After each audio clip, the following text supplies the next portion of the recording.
नमस्कार, हमारे IGNOU audio books channel पर आपका स्वागत है। इंदिरा गांधी राष्ट्रीय मुक्त विश्वविद्यालय, school of interdisciplinary and transdisciplinary studies, SOITS, BA, philosophy, second year, BPY 008 आधुनिक पाश्चात्य दर्शन, खंड 1 पुनर्जागरण, इकाई 1 आधुनिक दर्शन का परिचय, 1.0 उद्देश्य। इस इकाई के मुख्य उद्देश्य हैं: छात्रों को पुनर्जागरण से लेकर प्रत्यक्षवाद, पॉजिटिविज्म तक आधुनिक दर्शन से परिचित कराना। इस लक्ष्य के साथ छात्र प्रासंगिक विचारों की सम्यक व्याख्या के कौशल सीखेंगे और आधुनिक प्रवृत्तियों का समर्थन करने वाले तर्कों का मूल्यांकन भी कर सकेंगे। आधुनिक दार्शनिकों की मान्यताओं और प्रेरणा को समझने में छात्रों की सहायता करना। यदि हम किसी समस्या के समाधान के पीछे बौद्धिक कारण नहीं देखें, तो संभवतः समस्या के महत्व को नहीं समझ पाए। इस लक्ष्य के साथ साथ छात्रों से अपेक्षा है कि वे वर्तमान विश्व को बनाने व समझने में आधुनिक दर्शन के योगदान को उचित रूप में समझेंगे। एक प्रस्तावना। इस इकाई में हम आधुनिक दर्शन के दो बड़े और पृथक लक्षणों, दर्शन के ठोस आधारों की सतत खोज और दृढ़ता से व्यक्तिनिष्ठता पर इसके झुकाव पर ध्यान केंद्रित करेंगे, जबकि पुनर्जागरण, सुधार आंदोलन, नए विश्व की खोज, विज्ञान का उत्थान और पूंजीवाद आधुनिकता के बाह्य कारक, ऐतिहासिक तथा सामाजिक है, किंतु इसका मुख्य प्रेरक तत्व निसंदेह मानव की व्यक्तिनिष्ठता, स्वतंत्रता, रचनात्मकता, स्वायत्तता, आत्ममंथन और आधारभूतवाद, मानव के सभी प्रकार के ज्ञानात्मक व्यवहारों का स्थिर आधार स्थापित करना है। इस काल में मैं, अहम, मानव का सर्वाधिक आधारभूत सिद्धांत, आधुनिक चिंतन का सर्वाधिक प्रचलित विषय और केंद्र बन गया। इसने आत्मा के प्राचीन संप्रत्यय, मध्यकालीन आत्मा, देकार्तीय चेतना या मन तथा कांट के पारमार्थिक बोध को समेकित कर दिया। देकार्त अमूर्त चिंतन वस्तु को व्यक्तिनिष्ठता के सिद्धांत के रूप में समझते हैं, जबकि कांट इसे स्वः संबंधी विषय, जो परम आत्मचेतना को प्राप्त करता है, मानते हैं। इस आत्म की प्रक्रिया और उपलब्धि का निरीक्षण करके उन्होंने अपने पूर्वकालीन और समकालीन चिंतकों के संशयवाद का प्रत्युत्तर दिया। ज्ञान के अधिक विश्वसनीय आधार की आधुनिक खोज प्रथम और सर्वाधिक सार्वभौमिक सिद्धांत, जो सभी अन्य चीजों को वैश्विक परिप्रेक्ष्य में परिभाषित करता है, के रूप में अभिव्यक्ति होती है। यद्यपि सत्ता के प्रथम सिद्धांत की खोज की अपेक्षा आधुनिक दार्शनिकों ने मानव ज्ञान के प्रथम सिद्धांत की ओर देखना आरंभ कर दिया। प्राचीन ब्रह्मांड संबंधी सिद्धांत और मध्यकालीन धार्मिक दृष्टिकोणों के विपरीत यह ज्ञानमीमांसात्मक परिवर्तन रेने देकार्त द्वारा अपने मेथड्स ऑन फर्स्ट फिलोसोफी 1641 में प्रस्तुत किया गया। प्राचीन तत्व मीमांसा में एक और निर्णायक और विस्तृत परिवर्तन आगे इमैनुअल कांट द्वारा मानव ज्ञान के प्रागुणभविक सिद्धांत के रूप में उनके क्रिटिक ऑफ प्योर रीजन 1781 में प्रस्तुत किया गया। कांट का नए आधारों पर बल अधिकांशत देकार्तीय योजना द्वारा निश्चित किया गया और इसे आधुनिक चिंतन के संपूर्ण संदर्भ में समान रूप से देखा जाना चाहिए। जहां देकार्त अपनी चेतना का पुनर्निर्माण आत्मनिरीक्षण से करते हैं, वहीं कांट संज्ञानात्मक विषय का प्रागनुभविक क्रियात्मकता के रूप में पारमार्थिक पुनर्निर्माण करते हैं। अपने स्थान पर सभी मतभेदों के उपरांत, कांट के दर्शन में व्यक्तिनिष्ठता आत्मचिंतन और प्रागनुभविक विधान का मुख्य स्रोत है। कांट परम निश्चितता के देकार्तीय प्रश्न के स्थान पर संवेदनात्मकता और समझ के प्रागनुभविक रूपों को स्थापित करते हैं, परंतु देकार्त के निश्चितता के स्रोत की तरह कांट का निश्चित ज्ञान का स्रोत भी व्यक्तिनिष्ठता ही है। कांट और देकार्त दोनों गणित को ज्ञान का प्रारूप मानते हैं। देकार्त गणित को संपूर्ण विश्व का एकीकृत विज्ञान मानते हैं, जबकि कांट गणित के विश्लेषित प्रागनुभविक निर्णयों को वैज्ञानिक तत्वमीमांसा के लिए मार्ग मानते हैं। पुराने सत्ता मीमांसात्मक प्रतिमान से एक नए व्यक्तिनिष्ठ परिप्रेक्ष्य की ओर संक्रमण देकार्तीय ज्ञान मीमांसात्मक और कांट के पारमार्थिक परिवर्तन का मूल है। इन दोनों की ज्ञान मीमांसा का यह उभयनिष्ठ लक्षण इस मान्यता के साथ सत्य है कि व्यक्तिनिष्ठता का प्रत्यय मानव के सभी विमर्शों का आधार है। विषय आत्मा मन न केवल ज्ञान का प्रारंभिक बिंदु और मन की सीधी ग्राह्य विषय वस्तु है, बल्कि संभावित वस्तुओं की वस्तुनिष्ठता भी उपलब्ध कराता है। यद्यपि उत्पत्ति की दृष्टि से ज्ञान का प्रागनुभविक सिद्धांत किसी भी वस्तुनिष्ठता की संभावित दशाओं के रूप में वस्तुनिष्ठ वैधता प्राप्त करता है। इस प्रकार प्रत्येक वस्तुनिष्ठ आधार का वास्तविक स्रोत व्यक्ति की व्यक्तिनिष्ठता स्वयं हो जाती है। देकार्त जहां मानसिक घटनाओं और बातों को हमारी चेतना की विषय वस्तु बताते हैं, वहीं कांट हमारी व्यक्तिनिष्ठता के व्यक्तिकरण हेतु बहुत सतर्क है। वह स्पष्ट रूप से मानसिक घटनाओं की अपेक्षा निर्णयों, प्रतिज्ञाओं और मानवाभिव्यक्तियों के बारे में बात करना अधिक पसंद करते हैं। कांट के दर्शन में ज्ञान का सिद्धांत निश्चित रूप से सर्वाधिक निश्चित प्रस्तुतियों और परिवर्तनों की खोज करना बंद कर देता है और इसके स्थान पर किसी संभव अनुभव की प्राप्ति में पूर्वानुभविक नियमों की खोज करता है। इसका तात्पर्य है कि कांट पुराने प्रारूप विश्वसनीय प्रत्यक्ष अनुभूति को ज्ञान के रूप में नहीं स्वीकार करते, बल्कि वे सटीक प्रतिनिधित्व की भाषा को मानते हैं।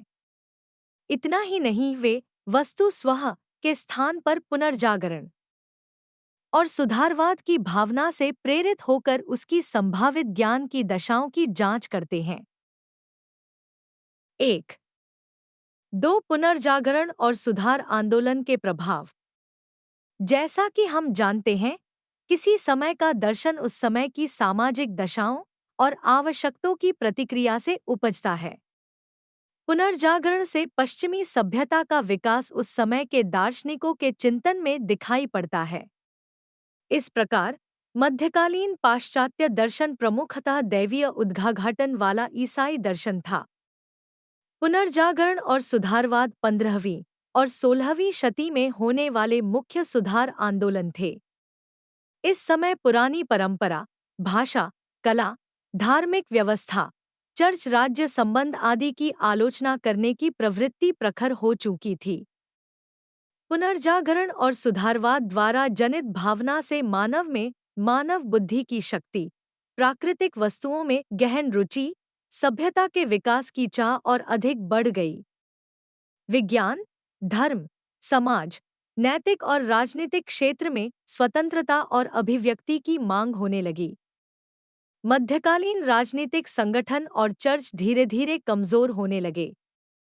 पुनर्जागरण और सुधार की यही भावना आधुनिक दर्शन में परिलक्षित होती है। इस प्रकार आधुनिक दर्शन एक अलग प्रकार का मानसिक दृष्टिकोण लेकर आया। आधुनिक दर्शन में दो बातें मुख्य हैं: चर्च का घटता अधिकार और विज्ञान का महत्व। जैसा हमने प्रथम वर्ष के पाठ्यक्रम में पढ़ा, दर्शन सदैव से ही धर्मशास्त्र से संबद्ध रहा था, परंतु आधुनिक दर्शन वैज्ञानिक विकास के साथ विकसित हुआ और इसका अनुचर बना रहा। आधुनिक दर्शन को ऐसे ही समझा गया। फ्रैंक थैली के अनुसार आधुनिक दर्शन को आलोचना की भावना का उत्थान, वैचारिक तथा क्रियात्मक स्वतंत्रता हेतु परमवाद और समग्रतावाद के विरुद्ध विद्रोह के रूप में देखा जा सकता है। यह आधुनिक दर्शन का सार है। सामान्यतः इंग्लैंड में फ्रांसिस बेकन और फ्रांस में रेने देकार्त से आधुनिक दर्शन का आरंभ माना जाता है। उदाहरण के लिए, बेकन अपने दर्शन का आरंभ अरस्तू की निगमनात्मक पद्धति के विरोध और अपनी आगमनात्मक विधि की स्थापना से करते हैं। एकमात्र सत्ता के रूप में धर्म की शक्ति धीरे धीरे प्रोटेस्टेंट सुधार के प्रभाव से घटने लगी। वैश्विक भाषा के रूप में लैटिन के ह्रास ने अन्य क्षेत्रीय भाषाओं को जन्म दिया और दार्शनिक अपने चर्च के श्रेष्ठता क्रम से कम और अपने मूल राष्ट्र के नाम से अधिक पहचाने जाने लगे। 1. 3 आधुनिक चिंतन के सामान्य लक्षण। आधुनिक दर्शन का मानसिक दृष्टिकोण मध्यकालीन दृष्टिकोण से कई प्रकार से भिन्न था। हमने देखा कि बेकन और देकार्त के साथ आधुनिक दर्शन की उत्पत्ति हो चुकी थी। इन दार्शनिकों का मत था कि उन्होंने विचार की एक नई प्रणाली को जन्म दिया है, जो मध्यकालीन परंपरा से पृथक नई दार्शनिक परंपरा को उत्पन्न करती है। अब हम इनके विचारों में उपस्थित चिंतन के नए तत्व और उनके चिंतन के मुख्य विषयों पर विमर्श करेंगे। अतः मध्यकाल और उत्तर मध्यकाल के दर्शन में महत्वपूर्ण अंतर को जानना आवश्यक है। अंतर निम्न है। 1. स्वतंत्रता की कामना उत्तर मध्यकाल के दार्शनिकों को स्वतंत्र गवेषणा और विचार की ओर ले गई। 2. मध्यकाल के दार्शनिकों ने लैटिन भाषा का प्रयोग किया जबकि उत्तर मध्यकाल के दार्शनिकों ने क्षेत्रीय भाषा को अपनाया। 3. मध्यकाल में दार्शनिक धर्मशास्त्री थे जबकि उत्तर मध्यकाल में ऐसा नहीं था। 4. पुनः उत्तर मध्यकाल में अध्ययन की विषय वस्तु धार्मिक न होकर बिना किसी ईश्वर के संदर्भ के मानव और प्रकृति हो गई। 5. लगभग सभी मध्यकालीन दार्शनिक विश्वविद्यालय के शिक्षक थे, जबकि अधिकांश आधुनिक दार्शनिक शैक्षणिक कार्यों से जुड़े नहीं थे। बेकन और देकार्त शिक्षक नहीं थे और स्पिनोजा ने हिडलबर्ग विश्वविद्यालय का प्रस्ताव ठुकरा दिया था। वैयक्तिक कारणों से लाइब्नित्स ने प्राख्याता पद से मना कर दिया था। लॉक कोई राज्यकर्मी थे, बर्कले एक पादरी थे। संक्षेप में, आधुनिक दार्शनिक विभिन्न परिस्थितियों से आए थे। 6. इस समय दर्शन नई मानसिक सोच से न कि परंपरा से संचालित था। सामान्यतः इस समय एक तरह का विचार जागरण, परंपरा और सत्ता से विद्रोह, बौद्धिक स्वतंत्रता की कामना, उन्मुखीकरण में परिवर्तन आदि देखे जा सकते हैं। मुख्य लक्षणों को इस प्रकार से निम्नवत प्रस्तुत कर सकते हैं।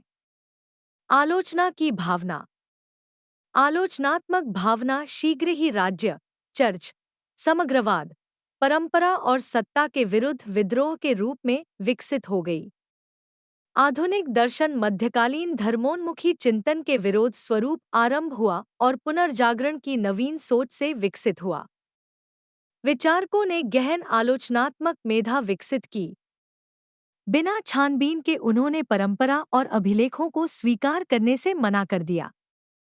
देकार्त की संशयात्मक विधा ने चिंतकों को बिना संदेह के कुछ भी मान लेने से मना कर दिया। इस काल में चर्च के आधिपत्य से समाज की प्रत्येक वस्तु को स्वतंत्र करने की प्रवृत्ति थी। इस समय के दर्शन में निश्चित ज्ञान की खोज के लिए निरंतर प्रयास जारी थे। परंपरा और सत्ता का विद्रोह। धर्मशास्त्रियों द्वारा मानव की स्वतंत्रता और पृथ्वी पर उसके जीवन की अनदेखी कर आंख मूंदकर धार्मिक सत्ता और शक्ति पर बिना किसी आलोचना के विश्वास कर लेना मध्यकाल का मुख्य लक्षण था। परंतु आधुनिक मस्तिष्क ने धर्म से राजनीति की ओर जा रहे समाज में धार्मिक सत्ता को नकार दिया। राष्ट्रीय राज्य और उनके विद्रोहियों तथा उसके आंतरिक संकट, ईसा पूर्व की सुप्त राजनीतिक शक्ति और प्रकृति की समस्या ने दार्शनिक आपात की स्थिति उत्पन्न कर दी। इस नई उलझन, राष्ट्रीय एकता, आंतरिक सुरक्षा, राज्य शक्ति और अंतर्राष्ट्रीय न्याय ने इटली, फ्रांस, इंग्लैंड और हॉलैंड में राजनीतिक दर्शन के विकास को उत्प्रेरित किया। वैज्ञानिक भावना की प्रबलता। आधुनिक दर्शन का एक मुख्य लक्षण इसका वैज्ञानिक चरित्र है। इसके पहले धर्म को परम विज्ञान माना जाता था, अब प्राकृतिक विज्ञान ने इसका स्थान ले लिया। 16वीं और 17वीं शती में दार्शनिक सोचते थे कि वे विश्वज्ञान में योग दे सकते हैं। इस समय दर्शन प्राकृतिक एवं भौतिक विधि अपनाने के लिए प्रेरित हुआ। नई वैज्ञानिक खोजों ने विश्व की विचारधारा बदलकर रख दी। पुनर्जागरण के वैज्ञानिक प्रकृति चिंतन के मात्रात्मक मापन में रुचि रखते थे, न कि गुणात्मक मापन में। उन्होंने अरस्तु और बाइबिल पर आधारित मध्यकालीन वैश्विक विचारधारा को समाप्त कर दिया। उन्होंने ने स्कॉलास्टिसिज्म के विरुद्ध विद्रोह कर दिया। मानव परम ब्रह्मांड का सूक्ष्म स्वरूप है। इसी संबंध के कारण मानव प्रकृति को कुरेद सकता है, उसका व्यवहार समझ सकता है और अंततः सृष्टि का राजा बन सकता है। विज्ञान इस कैसे बन सकता है का उत्तर था, उन्होंने जो चाहा प्राप्त किया। कापरनिकस, केपलर, गैलीलियो और न्यूटन विज्ञान की स्थापना में प्रमुख थे। इनमें से कापरनिकस 16वीं शती के थे, परंतु उनके समय में उनका प्रभाव अधिक नहीं था। उन्होंने प्रथमतः सौरमंडल का सूर्य केंद्रित सिद्धांत दिया। कापरनिकस ने पहली बार सुकेंद्रित सिद्धांत को अपनाया। ग्रहीय गति के 3 नियम उनकी मुख्य उपलब्धि थी। गैलीलियो आधुनिक विज्ञान के संस्थापकों में महानतम थे, न्यूटन को छोड़कर। गैलीलियो ने पहली बार किसी पिंड के भौतिक नियमों की स्थापना की। न्यूटन ने इन तीनों के मार्ग पर चलते हुए अंततः सफलता प्राप्त की। गिरते हुए इस प्रकार भौतिक विज्ञान ने 17वीं और 18वीं शती में दार्शनिक चिंतन को बहुत प्रभावित किया।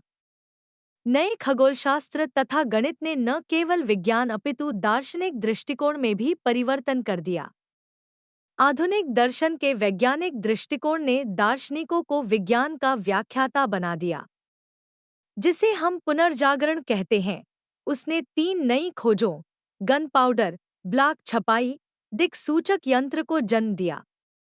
पहले ने सामंती किलेबंदी ध्वस्त की और राष्ट्रवादी चेतना से चर्च को हिला दिया। दूसरे ने ज्ञान का प्रसार कर उस पर से धार्मिक नियंत्रण समाप्त किया तथा पुराने यूनान और रोम के साहित्य तथा दर्शन को पुनर्जीवित किया।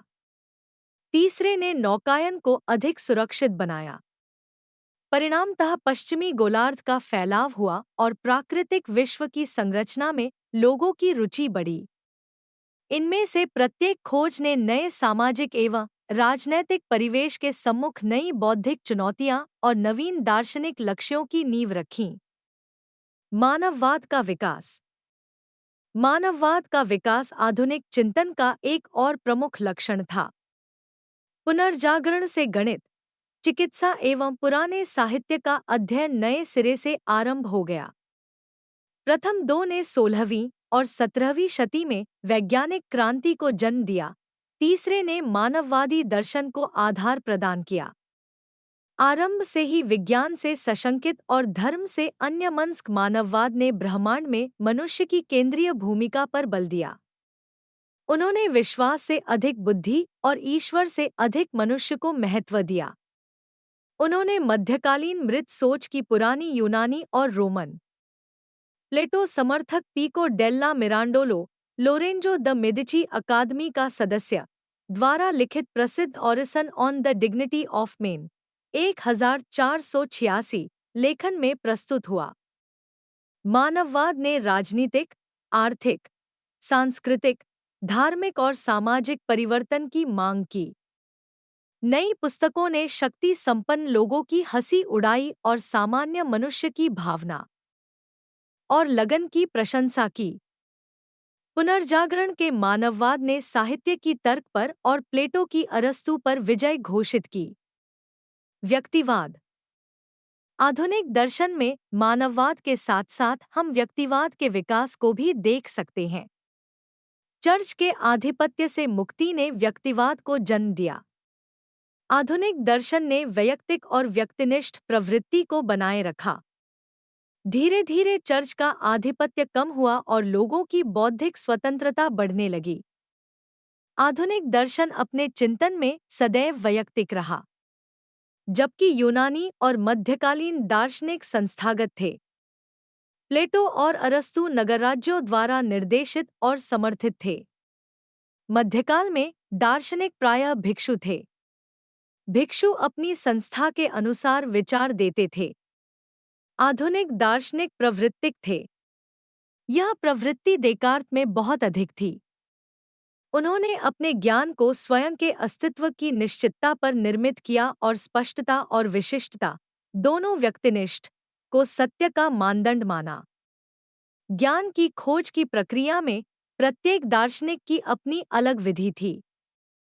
आधुनिक दार्शनिक किसी बात को केवल इसलिए नहीं मान लेते थे कि सत्ता, चर्च, धर्मगुरु, धार्मिक पुस्तक आदि इसे मानती है। वे परंपरा से अधिक मौलिकता को महत्व देते थे।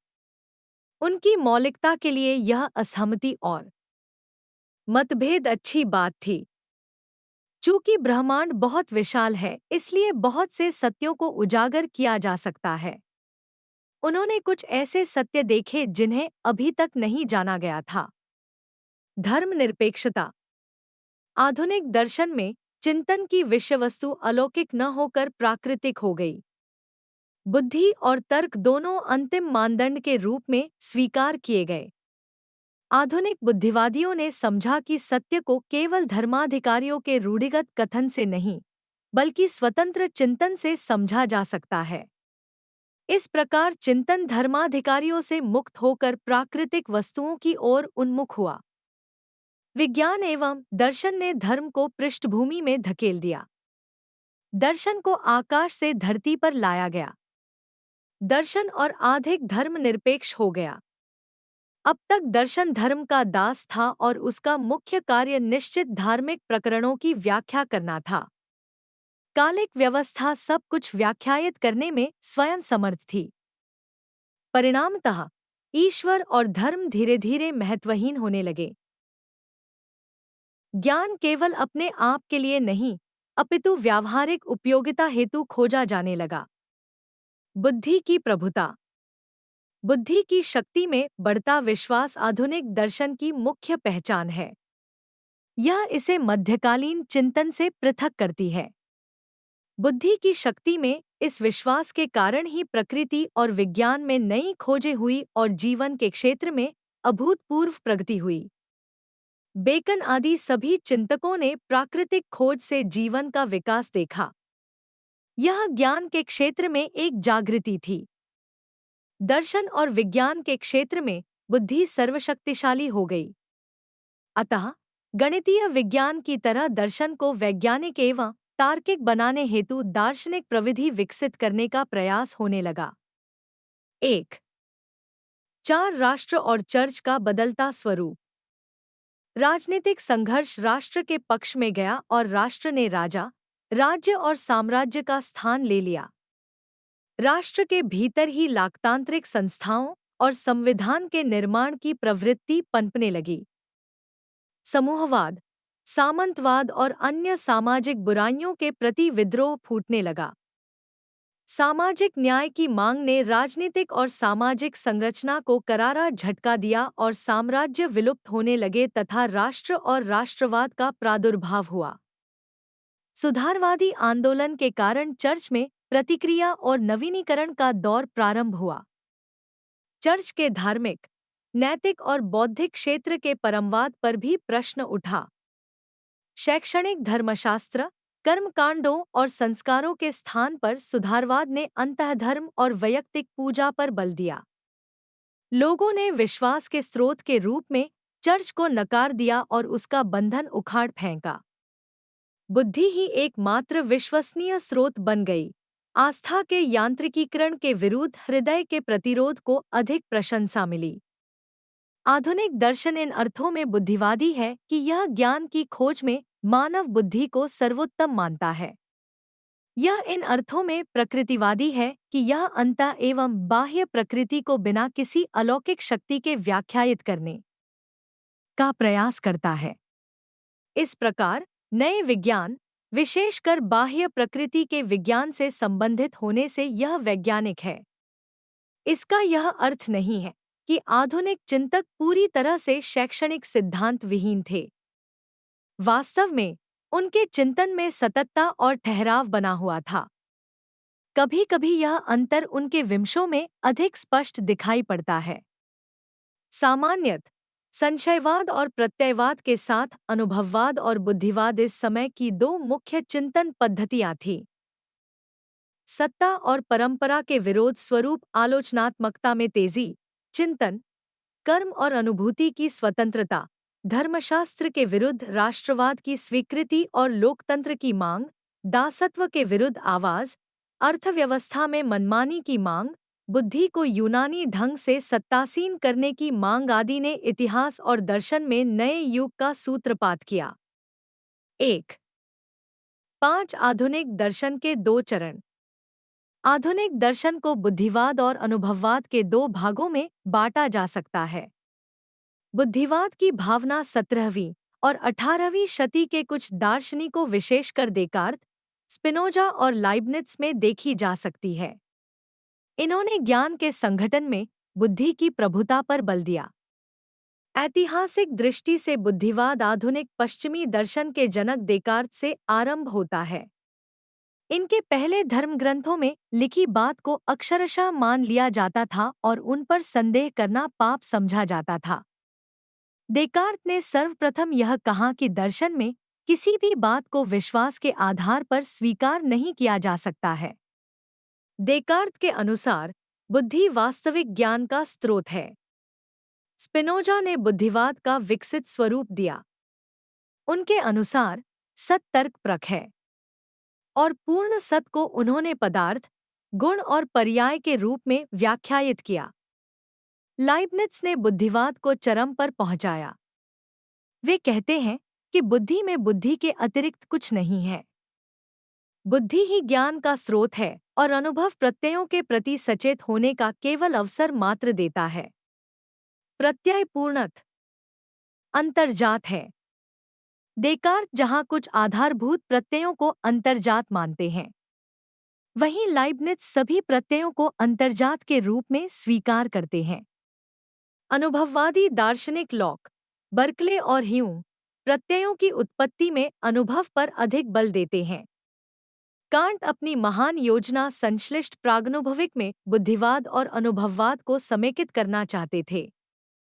19,970 के पश्चात दर्शन के विकास ने पुरानी चीजों को प्रत्ययवाद और निश्चयवाद के नए स्वरूप में पुनर्जीवित कर दिया। प्रत्ययवादी दार्शनिकों फिख्ते, शेलिंग और हेगेल ने बुद्धि और व्यवस्थित चिंतन का समर्थन किया। निश्चयवादी अगस्त कॉम्टे और जे.एस. मिल ने स्वयं के अनुभूत तथ्यों पर बल दिया। बुद्धिवाद बुद्धिवाद विचारों के कई दृष्टिकोणों और आंदोलनों के लिए प्रयुक्त होता है। इसमें सबसे महत्वपूर्ण एक विशिष्ट दार्शन की दृष्टिकोण या ज्ञान का सिद्धांत है। यह सिद्धांत प्रागनुभविक बुद्धि की विश्व को समझने की शक्ति पर विश्वास करता है। बुद्धिवाद के अनुसार बुद्धि ज्ञान का एक स्वतंत्र स्रोत है। बुद्धिवाद का अर्थ है सब चीजों को बुद्धि के प्रकाश में परखना। बुद्धि हमें स्वप्रमाणित अंतजात प्रत्यय अथवा प्रागानुभविक प्रत्यय प्रदान करती है। इस प्रकार ज्ञान इन्हीं अंतजात प्रत्ययों से निर्मित होता है। ये प्रत्यय आवश्यक और सार्वभौमिक सत्य होते हैं।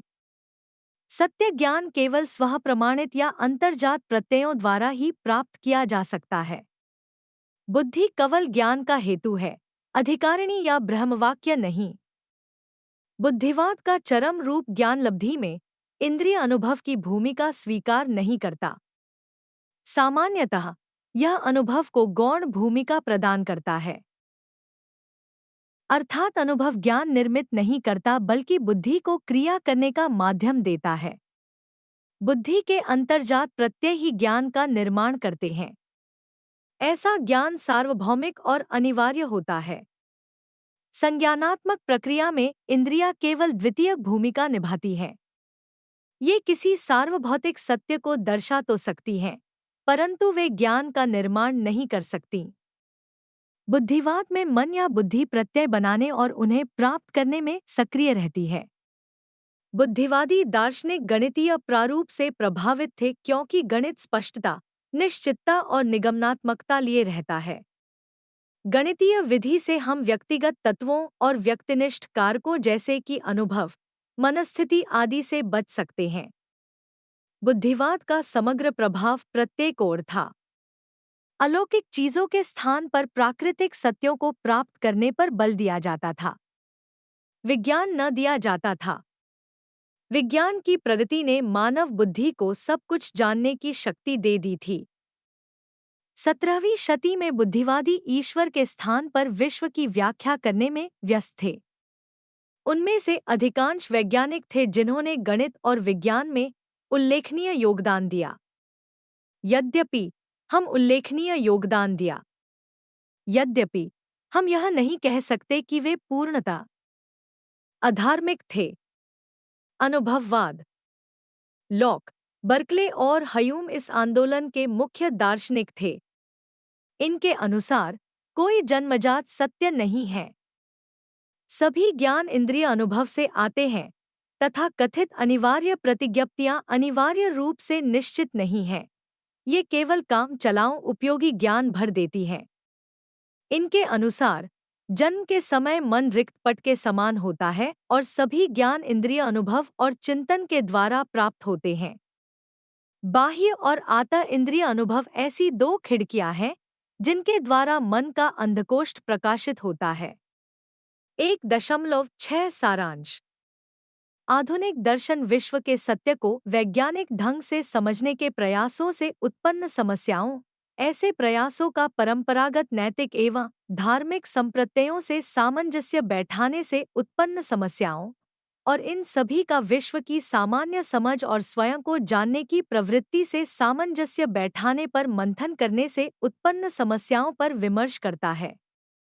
इनसे जो समस्याएं सामने आती हैं, उनमें सम्मिलित है मानसिक प्रतिनिधित्व। मन कैसे सत्य का विचार करता है? क्या हमारे सभी संप्रत्यय अनुभव से उठते हैं? क्या मन में अंतर्जात प्रत्यय होते हैं जो हमारी संपूर्ण अनुभूति के पूर्व ही बुद्धि को जान प्राप्त करा देते हैं? क्या हमारे ज्ञान इंद्रिय अनुभूति से या उससे जिसे हम प्राक्नुभव अनुभव से पूर्व के नाम से जानते हैं से निकलते हैं?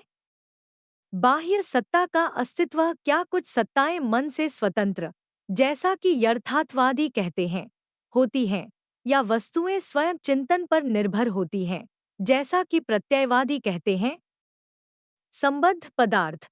क्या दो प्रकार की सत्ता, मानसिक एवं भौतिक, जैसा द्वैतवादी कहते हैं, होती हैं, या फिर केवल एक? और यदि एक तो क्या वह मानसिक, प्रत्ययवाद, या भौतिक, भौतिकवादी, या अद्वैतिक, स्पिनोजा, होती है? अन्य शीर्षकों में स्वतंत्र इच्छा, कारण, ईश्वर, मन, शरीर, समस्या, जीवन का अर्थ और मूल्य की प्रकृति